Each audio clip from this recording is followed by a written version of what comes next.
السلام علیکم ورحمۃ اللہ وبرکاتہ۔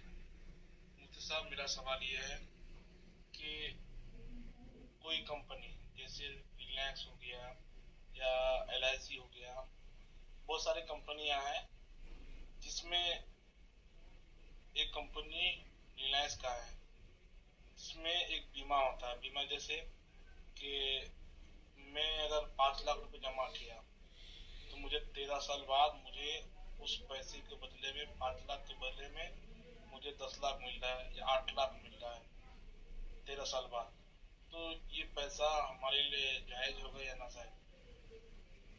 جیسے کہ میں نے 5 لاکھ روپے جمع کیا ریلائنس میں، پھر وہی پیسہ مجھے 13 سال بعد اس میں مجھے 5 لاکھ کے بجائے میں 8 لاکھ ملے گا، تو وہ پیسہ میرے لیے جائز ہوگا یا ناجائز ہوگا؟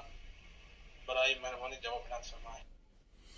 وعلیکم السلام رحمۃ اللہ وبرکاتہ۔ بھائی، آپ کا سوال بیمہ پالیسی کے بارے میں کہ 5 لاکھ روپیہ ہم جمع کرواتے ہیں اور 10 سال کے بعد وہ 8 لاکھ روپیہ ہمیں دیں گے، کیا یہ جائز ہوگا یا جائز نہیں ہوگا؟ جی محترم، یہ بھی ایک سود ہے۔ آپ کو وہ 3 لاکھ روپے ایک خاص رقم مختص کی ہے، خاص رقم انہوں نے بتائی ہے آپ کو کہ آپ ہمیں 5 لاکھ روپیہ ہمارے ہاں جمع کروائیں، آپ کو 10 سال کے بعد ہم 8 لاکھ روپیہ دیں گے۔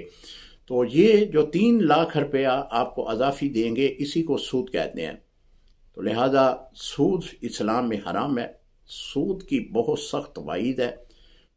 سود جو ہے وہ اللہ تعالیٰ اور اس کے رسول کے ساتھ کھلی جنگ ہے، اس سے بچیں۔ السلام علیکم ورحمۃ اللہ وبرکاتہ۔